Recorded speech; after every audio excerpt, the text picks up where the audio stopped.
زهرا که گفت نیستم. زهرا کردی از دم اینجا رفت. پارکینگ کن برده. آره اینو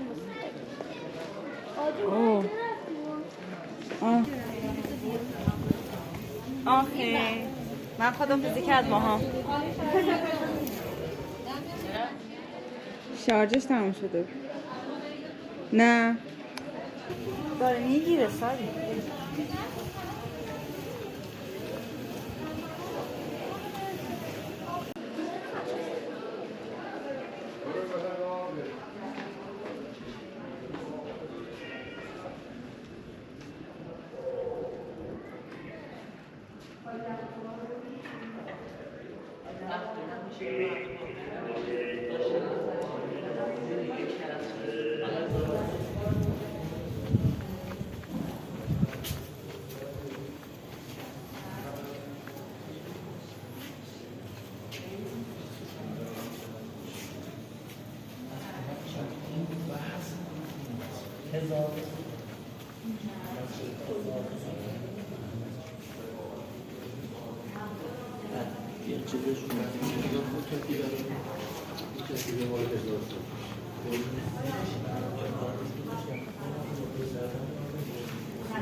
آقا پیشمو به نظرت این الان داره میگه به که صفحش خاموشه یا باید روشنش کنیم؟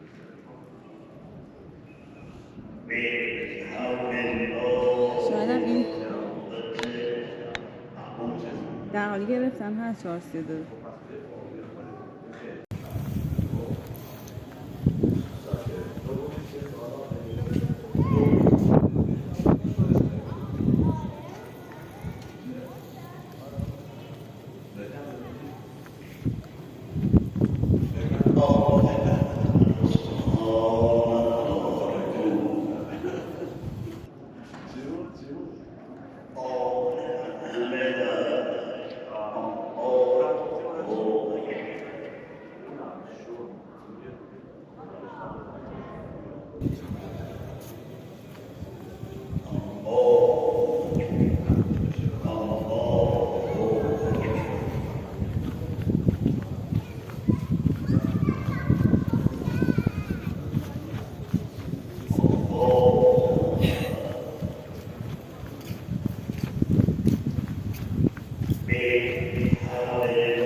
شبستان خیلی با کلاسه.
کجا میری شما؟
و جناب سامدونی زنده حی حاضر از داخل قبر خارج شد. اون قدرتی که در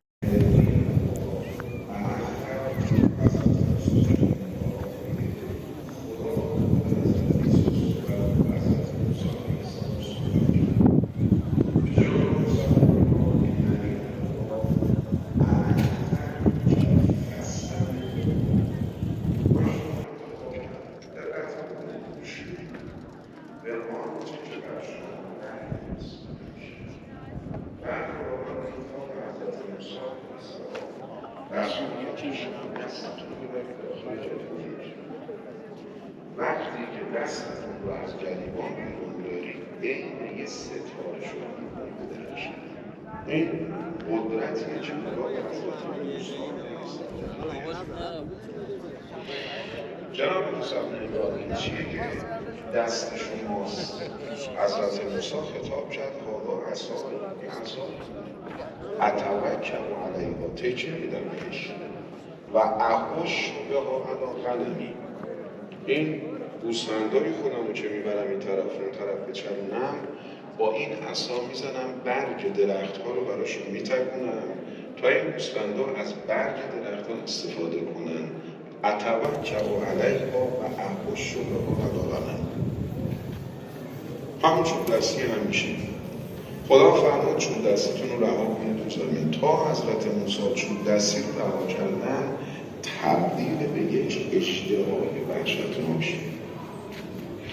به طوری که هم قرآن بیان کرده، هم تو روایات ما آمده و هم کتب تاریخی مستند مثل ناصف تواریخ مرحوم سپهر رضوان الله تعالی علیه نقل کردن که یه ترسی وجود خود حضرت موسی رو هم که حالا این عصا اشتباه شد، من چیکار بکنم در مقابل این اشتباه؟ خطاب شد دستتون دراز بکنید، بگید اشتباه بگید تا حضرت موسی علیه السلام اشتباه با این توانایی از کجا منشأ میگیره؟ جواب مشخصه که لا حول ولا قوة الا بالله العلی العظیم، تمامش از جانب خداوند متعال عنایت میشه به حضرت عیسی، حضرت موسی و لذا این به عنوان یه اصل مسلم هست در انشاءالله جلسات آینده یه مقدار دقیق‌تر، مفصل‌تر و وسیع‌تر و با استدلالات خاصی این بحث رو باید بکنیم. ولی فعلا فجیم اگر قرار باشه که حضرت ابراهیم علیه السلام قدرت ولایت از جانب خدا دریافت بکنن، با خبر باشن که این عالم چه خبره، چه کسی این قدرت و این وسعت دید رو به حضرت ابراهیم میده؟ اگر قرار باشه در قصه حضرت موسی و حضرت خضر علیه السلام حضرت خضر ببیند و بداند، حضرت موسی نبیند و نداند، که شبههش دستش رسول. برای شما تو سوره کهف دقت کنید، حضرت خضر علیه السلام به امر خداوند متعال اون کشتی رو سراغش می‌کنه. پسر من شنیدی جواب حضرت موسی شروع کردن اعتراض کرد. خب از قبل حضرت خضر و حضرت موسی شرط کرده بودن که جناب موسی بن عمران اجرمند یک کارای عجیب و غریبی کردن که با معادلات ذهنی شما نمی‌سازه اختلاس نشه. بلافاصله حضرت خضر فرمود موسی بن عمران بگه ما قول و قرار